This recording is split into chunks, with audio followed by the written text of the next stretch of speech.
In this video, I will show you how to open two projects in CapCut PC. So after you open up your CapCut, now before you open two projects at once, make sure you log in into the CapCut using your email address.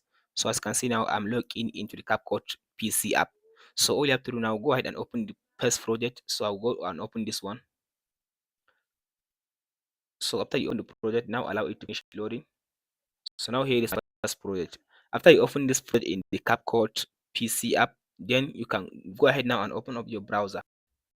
After you open up your browser, go to the website capcut.com/editor. After you come to this CapCut website, make sure you log in into the CapCut using the same email address that you log in on your CapCut PC app. So after you go log in using the same email address, so if you come to this file section under the media, so under the media here you'll be able to find your project. So all you have to do now, just click on the project. From there it will allow you to see the project in this option. So from there now you open two projects at once on your CapCut.